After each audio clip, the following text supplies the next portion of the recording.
Welcome back to another fantasy football podcast called Just the Tip. We are your hosts, Disfat Bidge. We have over here the weekend warrior, Matt Regan. Regan, how you doing? How was your weekend? Great, wonderful.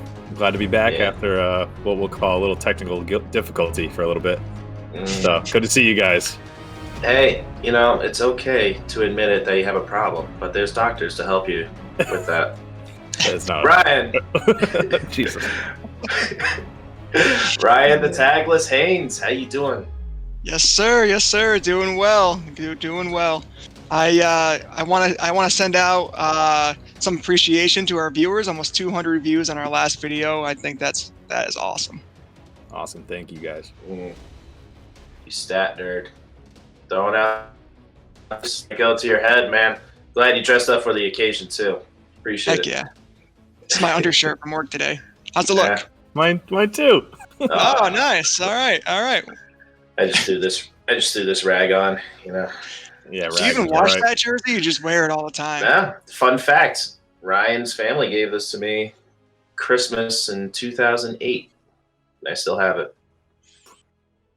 It's trash. Still barely fits. Barely fits. But you probably still give it back. Probably. Enough of that. Let's move into Haynes' briefs right now. Ryan, what do you got for us? Ooh, all right, the weekly briefs, they're somewhat short but a little intriguing. So, three-time Super Bowl champion, one-time Super Bowl MVP, Julian Edelman has announced his retirement from football. He has spent all 12 of his seasons with the Patriots. If you're a Patriots fan, it's a sad, sad day. Reeks, how you feeling over there? What are your thoughts? You know, I'm just over here holding his signed jersey. Newborn baby. It's pretty sad. I'm not gonna lie. It's gonna be weird. We still got like who? James White. He's still hanging around, and the good old days. They're fading fast. Real fast. They're fading fast. Don't forget David Andrews. David Andrews. Cam Newton, baby. Here we go. The Arizona Cardinals signed running back James Conner to pair with running back Chase Edmonds. Real quick, Mac. Who's number one? Who's number two? It's going to be James Conner. They need to get a power running game going, get some play action pass going. James Conner, we'll see how he feels in preseason. The workouts, it looks like they're going to do a lot of virtual at the beginning. So we're going to have to wait until literally the day of our fantasy drafts to figure out if he has any value. All right, so Max going James Conner. So our viewers, you guys should go Chase Edmonds. And next on the list, Giovanni Bernard. He can go the way. Giovanni Bernard signed with Oh. the defending champion Tampa Bay Buccaneers. Ugh. What's he, like the fifth string running back? That's still, I don't know. All right, still so got to be Vaughn. Mac, is he on the team opening day, first week? Question. Yes. Reegs? I'm gonna say yes. Sadly, I'm gonna say no. He's gonna be fourth. He'll be fourth string. I think he gets cut. I think there's just too much talent. There's just too much depth there. Talent's a strong word. Yeah, I was gonna say. I mean, doesn't matter. I don't want any part of this backfield now. I'm all set. I didn't. I'm not gonna play that random wheel of Bucks running backs. I'm all set with it. It is certainly congested. And all right, big trade last week. Major draft implications. So the New York Jets traded quarterback Sam Darnold, the third overall pick in the 2018 draft, to the Carolina Panthers for a sixth rounder in the 2021 draft and a second rounder and fourth rounder in 2022. So what does this mean for the Jets? First of all, who are they going with at number two? Reeks? They'd be dumb not to go with Fields, if you ask me. I think he's got the biggest upside out of all of them. What they do though, it's the Jets, so nobody really knows. The Jets don't even know. So Mac Jones. No. Sure. Mac, what are you thinking? That it looks like all the insiders are saying Zach Wilson, so I'm going to go with them. That's where they're looking at. I know San Francisco is going to go see Justin Fields at his pro day coming up this week. So I think the Mac Jones smoke is going to fade away pretty quickly, clear out, and I think Justin Fields will go to San Francisco. Dumb move. All right. I'm going to say Other Zach Jets. Wilson at 2. Now, I'm saying Zach Wilson. I'm going with that too. I totally agree. He wears a What- headband. What do we think about the receiving corps for Carolina? Does DJ Moore get more production, more targets from having Sam Darnold as quarterback, or last year with Teddy Bridgewater? Is he more valuable or less valuable this year? I say more. Definitely more. Yeah. DJ Moore. The problem was they couldn't score. They couldn't pass any touchdowns, and they need to fix that. So that's going to be their goal. And they were in the bottom half. I think they're 24th, ranked 24th in throwing touchdowns last year. So yeah, they're pretty much only way up. Only where to go is up. So yeah, they're going to get in the end zone. It's going to have a lot more points this year. I saw a stat yesterday on ESPN saying DJ Moore had more 20-yard gains than the entire Jets team in general. We got to remember too. Chris McCaffrey will hopefully be back, and that field will be opened right up. Robbie Exactly. Anderson's still there. That team's interesting to say the least. We'll see. We'll see how Darnold fits in. But yeah, the briefs are off, and let's roll into some more rookie talk. That is awesome. Do you write that down? I did. Nailed it. All right, Regan, you want to let it hang out like him, or would you like Ryan to go first since he's already out there for everybody? I don't want to embarrass anybody, but I guess I could go first. We don't know what's going on below the white tee, guys. Could be anything. It's a mystery. We'll keep it that way. It's only episode 3. Oh man, I'm ready to talk some rookies. I go first. All right, Ryan. Let's have you kick it off then. All right. So this episode, we're talking about the top 5 rookies that each of us thinks is going to make the most immediate impact. Now, some of us have different definitions on what immediate means. Some of us thinks that means the whole season. Some of us thinks that means maybe the first half of the season, guys that are worth drafting, looking at if you're in a redraft league. So as we go through this, you might see different definitions around the word immediate. But to me, I'm going to lay out some guys who I think might be worth drafting and might have season-long value consistently across the whole year. A lot of times with rookies, they tend to really get an opportunity at the second half of the season. So this is something that is really important in redraft leagues.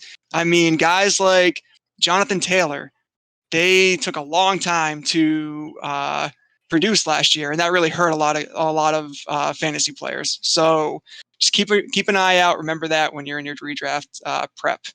So at number 5, I have running back from Memphis, Kenneth Gainwell. So Kenneth Gainwell, not the biggest name. He's probably going to be a mid-round pick. My guess is early 3rd, maybe late 3rd. Dual threat. When I was watching film on this guy was lining up in the slot. He was lining up in 5 wide receiver sets. He was lining up in wildcat. He was being used in so many different ways, which is why I think if he finds the right landing spot, he can have a lot of opportunities and be on the field a lot from the beginning of the season to the end of the season. A little fun fact about Kenneth Gainwell. In high school, this is according to Pro Football Network, he threw for about 3,700 yards, and 32 passing touchdowns. So this guy can literally do it all. And this is also the guy that beat out Antonio Gibson for running back 1 at Memphis. So he has a lot of upside, and I think he's a guy that can definitely, make an impact right away. Cons for him: he played in a small conference. He played in the AAC. He could have been padding his stats against lesser opponents. And he's likely not a 3-down back. So there are some cons to his play. But overall, I think he is a solid player to target. Comps, I'm thinking like a James White, Darren Sproles, guys that can certainly be utilized in different ways. Number 4, Rondale Moore. Rondale Moore is a little guy. He's 5'9", 180. The biggest cons for Rondale Moore: injury prone. He only played 3 games last year, only 7 games the year before. So not a big sample size of what he can do. Incredibly athletic. There's a viral video on this guy squatting 600 pounds as a rookie. He's super strong. At his pro day, 4'2", 940, 42.5-inch vertical. So he is an incredible talent with decent hands, but once he gets the ball, yards after the catch, I think he can really make an impact. I think I see this guy being like a Deebo Samuel, Curtis Samuel, any kind of Samuel. He is a guy that I think has enough talent to make an immediate impact. Samuel Adams? Samuel Adams, Hey. Samuel L. Jackson, like whoever's name is Samuel, he's the comp. You just gonna swear a lot at everybody? He might, as he's running Get these past. snakes off my field. I censored myself a little bit there. Sorry, continue. I will do that. So number 3, I have Rashad Bateman. So I was doing a lot of rookie draft prep early in my dynasty league because I was 0-4. So this guy's name came up a lot out of it. Yeah. So yeah, this guy's name came up a lot. He ended up opting out of the 2020 season, opted back in, didn't really produce, opted out again. He's saying he had COVID before the season, never really was able to get back up to where he was in 2019. But he's an excellent route runner. He has great hands. He can really make those catches in traffic. He is an all-around guy. If you listen to different analysts, podcasts, whatever, a lot of people are comparing this guy to Justin Jefferson, and possibly being this year's Justin Jefferson. So I think this is a guy that you can target who, again, with the right landing spot, can get enough targets to produce right away. And then the last 2 guys, big names: Najee Harris, the big running back out of Alabama. He's incredibly elusive. He's explosive. He's powerful. Any film you watch in this guy, he's like leaping players, like it's like, the norm. And he's gigantic. He's basically Derrick Henry with hands. I don't think it matters where this guy ends up. I think he's going to produce right off the bat. And then number 1 is Trevor Lawrence. We know he's going to go to Jacksonville. We know he's going to start week 1. We know he's going to probably produce. He has decent weapons. Even if he has his struggles, I imagine he's still going to put up decent rushing yards, passing yards. The guy can kind of do it all. So from a fantasy perspective, he's still going to get you a lot of points, regardless if he has his bumps or not. So that's my top 5. I think those guys make an immediate impact, and those are guys that I would look at if I was in a redraft league. Whew. What do you guys think? That's a lot. That was a big tip, man. That was a big tip. I'm speechless after that one. Regan, you can go first. Go right ahead. Yeah, very well put together, Ryan. So I have two names that are also on my list. So I'll leave my top 2 picks out. But the big one that catches my eye that you said was Kenneth Gainwell, and I've heard a lot about him, and I'm impressed. That being said, I'm a little upset I didn't put him in my top 5. It just depends on where these guys go, and if this guy can get into a situation where even if he's a second running back in line, he can really give someone a run for his money and be a starter. So as for the other two guys, not gonna lie, I don't know much about Bateman, but more there was some high I don't know, I'm at a lost for words. Upside. Yeah, sorry guys. Yeah. No, he's good. If you check out some of his film, man, he makes some great snags and gets a burst out of his routes. Yeah, Ryan, you were focusing more on like PPR guys, huh? Yeah, I mean, I Yeah. think those are kind of the guys that can get a good opportunity right away. Yeah, I just want to put it in some context there. Yeah, definitely in PPR. These guys can definitely make an immediate impact. And Ryan's calling for, 20 plus points on each one of these guys the first week. So you might as well draft them in the first round of your redraft leagues, supposedly. Lovely. Yeah, Mm. 1-5. There you go. PPR is becoming the normal, so just saying. It is. Regan, where do you want to see Najee Harris go? Najee Harris. I'm not saying Miami. Not saying Miami. Definitely Nah. not saying Miami. He's not going there. He's not. No, I could, I'd love to see him. Atlanta's going to take Kyle Pitts. I'm sorry. Kyle, yeah. Yeah. I'd love to see him go there. Where do you guys see these running backs going? All the mock drafts I've been seeing is they've been really falling. You might have one of the first running back off the board will probably not be to the last couple picks of the first round. So times have changed, man. Remember when it was like Trent Richardson, 3rd overall pick, how that turned out, Remember those days. Go back a little bit further. Ricky Williams. Ooh, trade every pick for Ricky Williams. Mm-hmm. Yeah, smart move. Ditka. That's good stuff. All right, Regan. What's some people on your list here? All right, so I had the same thought process as Ryan when it came to guys. They're obviously might be a little bit more well known, but they're going to be drafted early, and if these teams are taking these players early, they're going to use them most likely. First guy would be 5, Jalen Waddle from Alabama. He's a smaller guy, about 5'10". He did have a ankle injury last year. I think he actually broke his ankle. So his numbers aren't going to impress you that much. That being said, his speed is undeniable. He is a quick, shifty back. Slot. One of his cons is they want to see if he could play some wide out, but his comparison is really to a Tyreek Hill. His speed is just absurd, and he can go up and get the ball. So the guy is just an athletic back. His 40-yard dash is at 4.37, and now these are all being taken at their pro days and stuff like that. So they're kind of questionable, but I could see him actually running that. Next guy on my list is Jamar Chase, who we all know took last year off totally. Another COVID thing, you do what you got to do.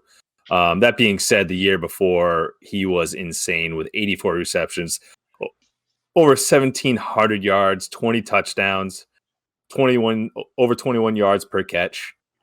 The guy is a beast. He's 6'1", 208, and he's only going to be 21 years old this year going into the draft. And he ran a 4.38. That's why I kind of sketched out on who really is running these 40-yard dashes.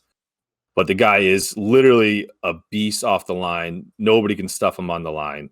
When it comes to that, he might be the best all-around, just well-rounded wide receiver in this draft. Hence why he's probably going to be the first one off the board. Javonte Williams comes in third out of North Carolina, running back. I think this might be my favorite running back in the draft.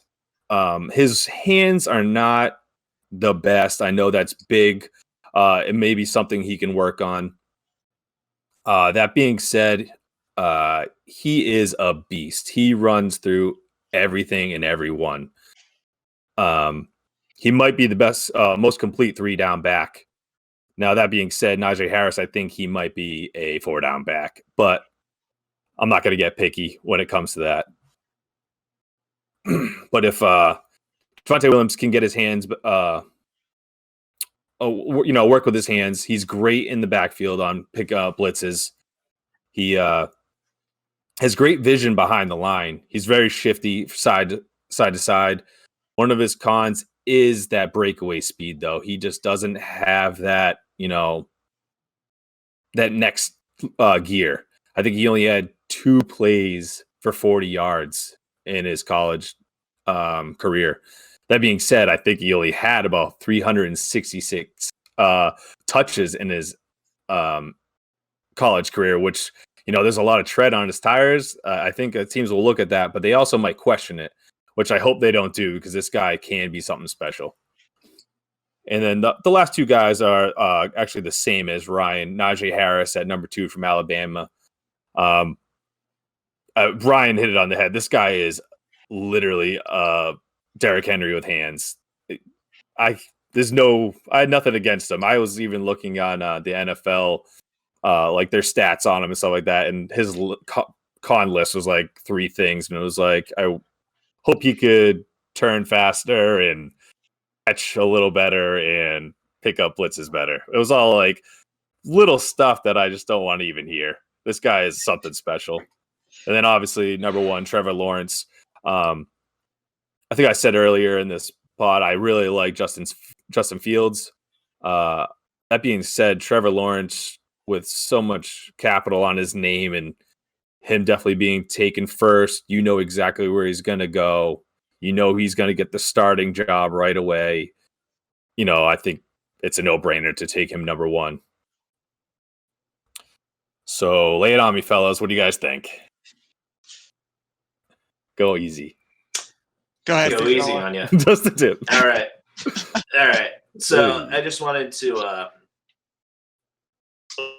Najee Harris, I think at 30th overall, the team that needs a running back desperately is Buffalo Bills. Ooh. I wonder if they will take a shot in the first round at the back end to take him. But I don't know. He's a great player. Maybe Chicago will take him because Montgomery is, I don't know, undersized. But everybody else is set at running back besides Pittsburgh Steelers at 24. They might take him. Just real quick. Jamar Chase, I like him, but a bad report on him is he takes plays off and that he needs space to catch. So when it's zero coverage, he's not going to be able to handle it. So I really don't think he needs some time to grow.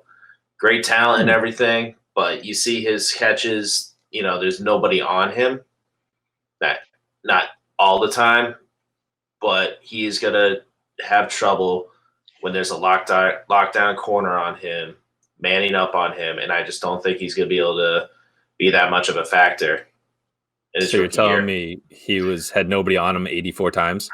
Almost. I'd say 60 times. Just checking. Why didn't he have anybody on him? Because he's so fast, and they were playing zone. So if they get the film on him, I know. I'm just saying, it's going to be. It's a little bit of fool's gold, I guess is what I would tell you. So I'm saying just be cautious. I don't know if he's going to have that immediate impact that you're looking for. Is he top 5 out of the rookies? Oh, for sure. Top 5? He's top 3 for sure. I meant season end. Oh, season end. It's a deep rookie class, man, on receivers. It's anybody's game. It really depends on the landing spot. And who's throwing to him.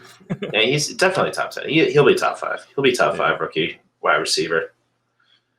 What do you got, Ryan, on Regan's stuff? Well, I totally agree with the top 2. I figured. Nice. Trevor Lawrence goes without saying. Everybody knows. Yeah. The big thing I'm looking for is like opportunity and playing time. That's huge. Javonte Williams, those that know me know that I'm a big Boston College Eagles fan, and I watched them play North Carolina this year. He's one of the 5 that watched. That's right, one of the 5. And Javonte Williams, the guy just explodes. Like he's just like he stood out, and you can when you can see a special player. It's the same feeling I get when I watch Najee Harris. You know, he is a special player. Like he pops on film. So I love Javonte Williams. It's all about landing spot though, and I think some of these bigger names they're going to end up going to teams that need to build more. I think they're going to end up going either at the beginning of the draft or they're going to be going at the beginning of the second round, and that could be problematic. Mm-hmm. If Najee Harris can land on on a Buffalo Bills, like whatever running back is like the Clyde Edwards-Helaire of this year, where they land at the tail end of the first round and they're on a really good team, that's the guy to target, I think. And that's a very good point. The landing spots are huge on this. And this year is the weirdest just because the last year of college was so awkward and so strange, out of the norm for all these teams. Mm-hmm. And that was one of the notes I was going to bring up too, is be careful when you guys are getting ready for your drafts, because not everyone's stats are up to par. Some players only played one game, and just pitch and, maybe look at the year before and see what they're up against. It's going to be tough for everyone in general, though. Yeah, definitely look at their skill set report instead of their stats, because see what their strengths, the pros and cons are more so than what their stats are. Because, like you said, some opted out after one game. Some had an abbreviated season of only 7 games, like Justin Fields. So you really didn't get a full season look at him. So, yeah, no, good point, Regan. Good point. All right, am I up? Is it my turn to take us home, big boy? Give my tip. All right. So little peek behind the curtain here for you audience members out here. We text, and it takes 24 hours to answer it, and then it's just a whole bunch of texts. And I am driving, and I'm coaching, and I can't read all the texts, and it takes me a while to catch up, and I might miss some things. So when I interpret immediate impact, I'm thinking first season impact, not first week, first month. But hey, I digress. This is where I'm at. I wrote my notes. I'm not getting paid for it. Ryan's not standing up to see what's below the waist, but hey. All right, so all right, so I'm reaching a bit. I'm trying to go under the radar guys that are going to be kind of my sleepers that are going to bust out this season. So first off, I'll go with Amon-Ra St. Brown, wide receiver from USC, 6'1", 200 pounds, 21 years old. In 2019, he had 77 receptions, over 1,000 yards receiving, and 6 touchdowns. Last year, he only had 6 games, so 500 yards, 41 receptions, and 7 touchdowns. It's still great, but just an abbreviated season. Like I said, look at their strengths. Good bursts, breaks after the catch. He needs to expand his route capabilities, though, so hopefully he lands at a team that has some good wide receiver coaches. And he can develop his arsenal a bit better instead of just burning people. And you look him on film, he's got a high-end upside, man. If you take him to fill out your bench, and he might just be a breakout. I definitely fill in your flex and fill in your bye weeks. Next, I got Chuba Hubbard. It's Chuba, like tuba, but I like Chuba. Running back out of Oklahoma State. He's 6 foot, 210 pounds, 21 years old. Again, only a 7-game season. So I look at the 2019.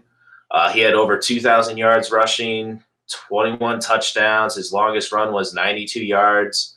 He only had a few receptions, 23, not bad, 200 yards. But I'm looking for a guy that can carry the workload.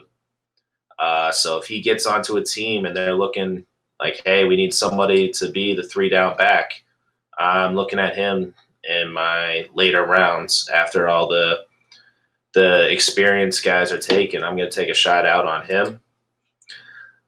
Everybody knows about Kyle Pitts, but tight ends rarely make any noise their rookie season. You look or 2 years ago, with T.J. Hawkinson. He was the best tight end prospect. In 2019, he was taken 8th overall to the Lions.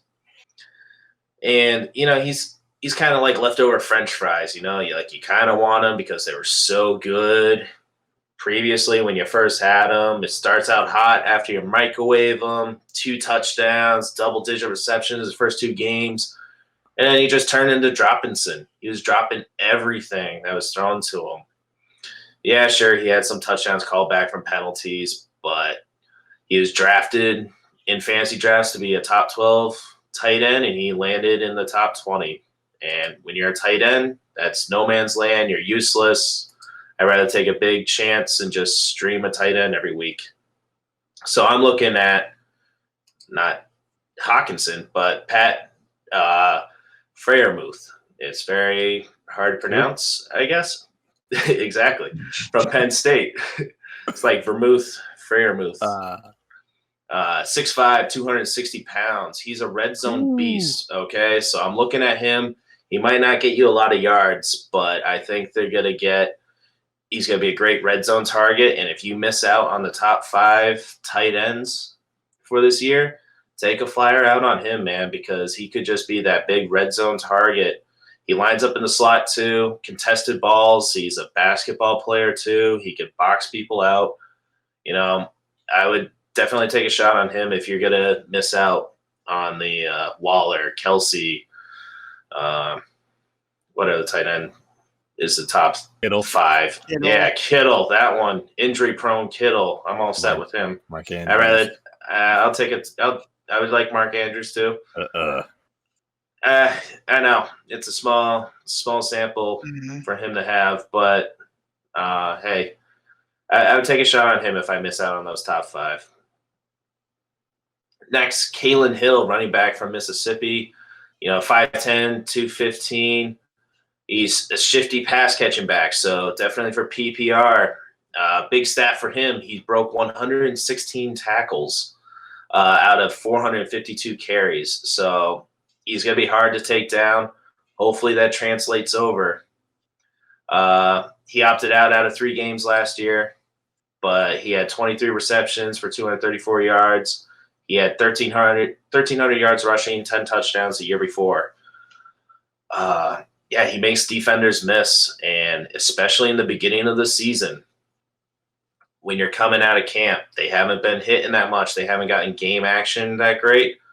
You see the stats, a lot of missed tackles, a lot of points are scored at the beginning of the season. So I take a shot out on him. Depending on his landing spot, if he's behind a running back that he has to develop, then forget everything I said, like you probably will anyway. All right. So my quarterback rookie, who I think is going to be the Justin Herbert for this year, Zach Wilson. All right. I know you like Justin Fields, man, but I think Zach Wilson, he's going to go to the Jets. They tanked last year. They have some talent. I know they suck. They got a new coach, a new culture that's going to come in. Saleh is going to kick their ass. They're going to have a whole new makeover. And I'm calling it right now. Zach Wilson's going to have a better year than Trevor Lawrence. All right? A better year. And I'll tell you why. He has NFL coaching experience behind him. Urban Meyer is going to come into Jacksonville, and the game's going to pass him. He's not going to be able to keep up with these NFL experienced coaches. So it's going to hurt Trevor Lawrence. And I think Zach Wilson's going to have a better productive season. I know, Regan, you're not liking that. You're not liking that. Ryan, you don't like my hot take there. That's a cold take. Yeah, it's, That's a jet take. It is a jet take. But I think they're going to be very surprising this year. And he's just going to sling it like Justin Herbert did last year. All right. Lay it on me, guys. I got nothing. First off, it's very depressing how all these wide receivers have the same stature as me and are a lot better at football. Second off, I'm gonna have to look up Steroids. all those guys that you just mentioned. I'm gonna get the Google machine out. I'm gonna start looking them up. Mhm. Or you could just ask for my advice. I'll let you know. Tune Yeah. into the pod. There you Yeah. go. You got me. I guess Zach Wilson's the only notable one that that everyone knows about. So I think your thought process on giving these our viewers some different names is great. I think that's awesome. I'll just finish on your Zach Wilson thing and say you're wrong. Finish all over it. Yeah, Oh, I'm he's gonna wrong. finish last, is what he's gonna do. Ooh, okay. He's not gonna. I don't even know. It's the Jets. Like, how do you even make that assumption? They're gonna be surprising, man. I'm telling you. Just like when the Colts sucked for luck, they did not do well. Jets were tanking last year, man. They're gonna come back around, and it's gonna be a very productive, under the radar, fantasy value on that team. They literally can't get worse. So I guess you're right. Exactly. Upside. Exactly. I'm gonna Yeah. tell you why I like your list, Mac. Ooh, okay. Because Brown noser. so You two kind of of medium like it. two of the top 5 PPR rookies that produced last year in the first half of the season, Justin Herbert and James Robinson, 2 guys that were Mhm. not on anybody's radar. Mm-hmm. Let's remember that Tyrod Taylor was the Chargers starting quarterback week 1 of last season. Oh, that was horrible. And Justin Herbert still produced enough points in the first half of last year to make the top 5 for rookie production. And James Robinson, undrafted rookie, nobody knows about him. Jaguars cut Fournette kind of out of left field. And the guy produces. Not only does he produce, he gets like a crazy amount of opportunity. He plays like 80% of the snaps or something ridiculous. It's He's averaging like ridiculous. 20 carries a game.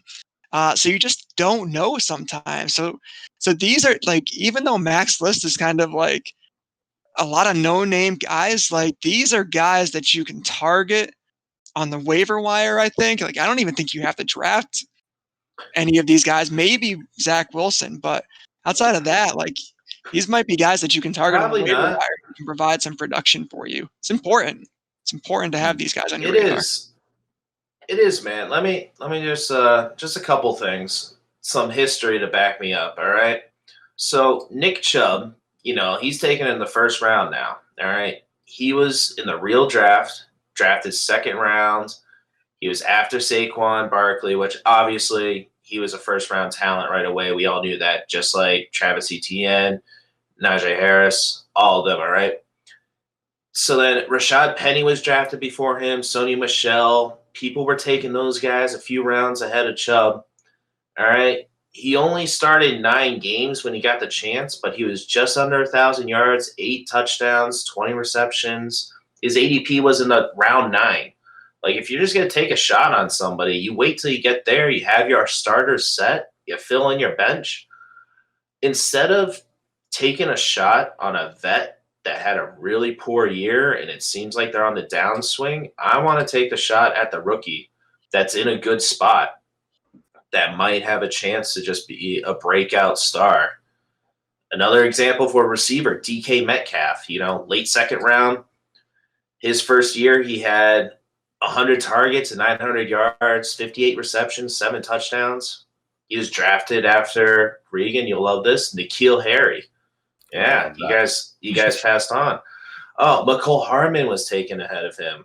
Oh, Andy Isabella, Paris Campbell, AJ Brown. Okay, that makes sense. AJ Brown's pretty good. All right, I'll give the Titans for that one. But then who can forget the great Eagles wide receiver, JJ Arcega-Whiteside? Yeah, exactly. They passed up on DK Metcalf. It's these guys that are under the radar. You look at their body. Check out their body, man. How they can move. What their talents are. Why is that brought up? Like their weight and their height. I know you said. Get your mind out of the gutter. disgusts me. I hang Go out to with your you guys. room. What do you expect? Did you guys ever see how Metcalf went into his interview with Pete Carroll? No. Shirt off. Share it. Yeah. Shirt Of off. course. He walked And in. Pete Carroll took no his shirt off. And Pete Carroll took his shirt off. That's right. Is that the picture of Metcalf like flexing? Is that Yeah. That you have on your wall? Yeah. No, it's in a secret folder on my phone. Hey, what are you drinking there? Pink lemonade. That's it.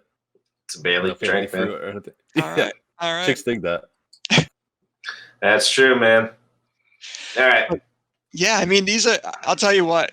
I think this is like the perfect example of all the names we brought up, the different things, Max list versus our list. I think this is the reason why you kind of stay away from rookies. I mean, Justin Jefferson consistently had the most production last year. Justin Jefferson was drafted like his ADP for redraft leagues was like the 10th round. So if you're taking any rookie in the first 5 or 6 rounds, and there's always those rookies that everybody has like fever for, that they're like hot on. And last year it was CEH and Jonathan Taylor and Henry Ruggs. And these guys don't produce all season. I mean, real quick, I had Jonathan Taylor in our redraft league last year. You know when Jonathan Taylor produced for me? Week 11 when I was like 3-7, and that was it. And I had like no running back depth, and I depended on him. He killed me. So you got to be careful with rookies. You really have to be careful with rookies. Don't tell our fans you went 3-7. Because I only trust one Jonathan Taylor. Only I one learned my league. mistakes. That's how our viewers will learn, only from our mistakes. Because you got bad advice from other podcasts. Good call. That's what I'm saying. Very true. Very true. And like Antonio Gibson, man, like a lot of people, he went undrafted or they took him and then dropped him after the first week. If you got a roster spot to spend on it, okay. You don't need to hold 2 kickers. You don't need to hold 2 defenses. Drop one of them. You don't need to hold 3 quarterbacks. Give me a break. Drop it. Yeah. And you couldn't trade one, right? No, because you guys are jerks. Yeah. Yeah. You want Deshaun Watson? Nobody wanted him before. Everybody knew. I wanted it. It was just he was too expensive. I would have traded him for a 6-pack of Bud Light and nothing. Now you tell me, and we would have split the winnings. Here's another tip for a future podcast: don't waste your time on quarterbacks in redraft leagues. And go through any redraft championship, and it's like Tim Tebow is winning championship, Ryan Fitzpatrick's winning championships, Josh Freeman like 8 years ago championships. You'll always find a quarterback in a redraft league. I won with Joe Flacco. Gross. Yeah, it was because you guys spend so much capital on these guys. Like, just think, Patrick Mahomes is a top 3 round quarterback. That's horrible. You know, I won 3 leagues last year, all with Josh Allen. Yeah, you got to find those guys the later rounds, and then you don't win the championship in the draft. All right, you can certainly lose it. You draft stupidly, but you can't win it. You got to be active on the waiver wire. Mm-hmm. You might have to take a shot on some trades, and we'll have an episode on that. Our worst moves, our best moves. You know, you got to take shots. I mean, it's only fantasy, man. It's all right. Just take the chance, make it happen. Just give them the tip, and sometimes just turn the light off and hope for the best. Wait for rookies second half of the season when you see if they have if they're getting their opportunities or not. Oh, so they won't have an immediate impact. No, there will be guys who have an immediate impact. You know who was a name that had a immediate impact last year, who I'm surprised is not in the top 5?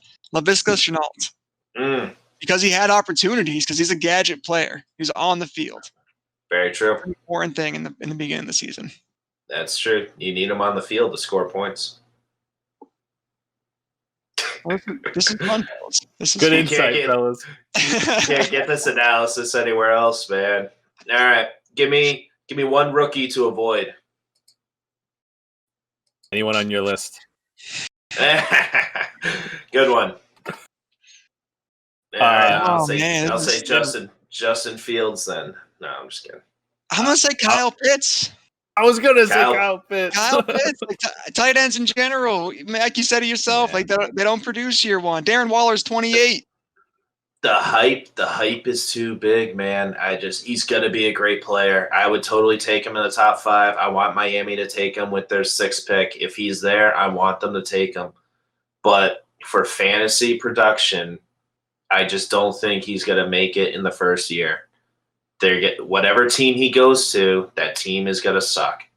And if he's the number 1 target as a rookie, it's going to be a tough go for him, man. And it's going to be hard to be a top 10 tight end as a rookie. So I just think you'll have better options with a vet and a proven offense that works.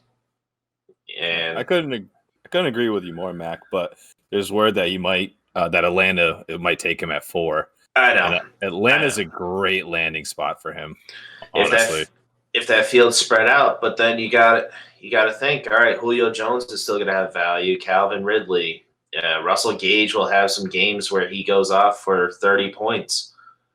And then if they take a running back in the 2nd round and they're going to want to run the ball more, that pie gets smaller and smaller. So, yeah, he'll have a couple weeks, but if you want consistency from that tight end position, it's going to be tough, man. You got to find somebody. You literally can only pick the top 2 guys. That's the only way you'll get consistency. I know. It's tough. I'll throw one out there. Kellen Mond. All right. So say that quarterback gets picked.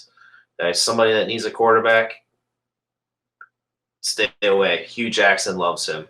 Don't draft him in Dynasty. He's not going to be good. If Hugh Jackson loves a player, it's bad news. You want me to give you mine? You good? Oh, I thought you were saying Kyle Pitts, but I was going to, but Ryan took it, so that's fine with me. But I think it's got to be Najee Harris in that high-ranking running back. That makes me nervous. Obviously, it depends on where his landing spot is. If it turns out way better than it really can be, but I just remember last year's what's his name? CCH.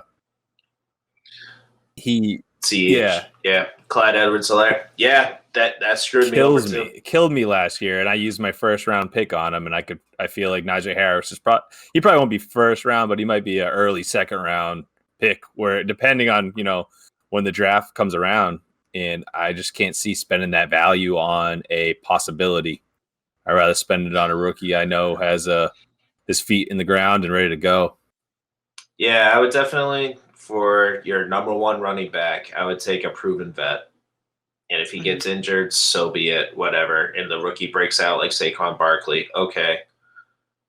How many other times has that happened? Christian McCaffrey. Okay, that's 2 in the past 5 years. You can't really name anybody else that breaks out like those guys. True.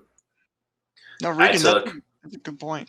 Oh, go ahead, Matt. It is. No, I was just saying, yeah, if he's coming back in the 2nd round, and like say I'm somewhere in the middle and I already took Alvin Kamara, I'd take a chance on him. That's fine, but I'm not doing it my 1st overall pick. I did it last year. I took him.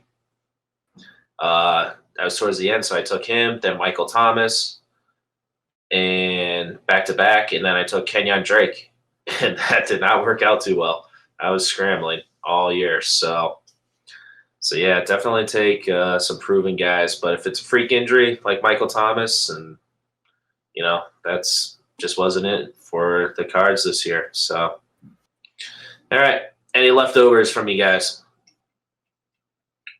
No, I want to make one comment on that last thing.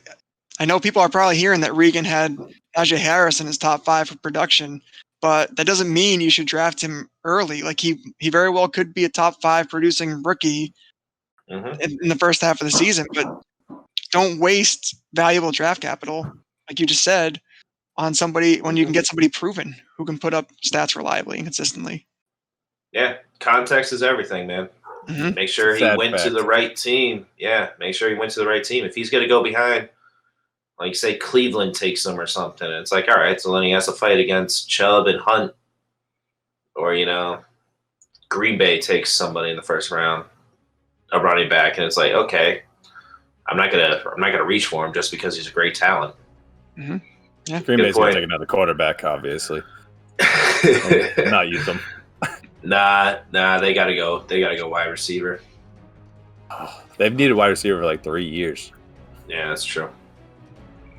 You got Aaron anything? Rodgers trade? Maybe. Nah, not happening. Just Stop that. wishful thinking. Yeah, stop that. Oh man, I think it was good stuff, fellas. All right.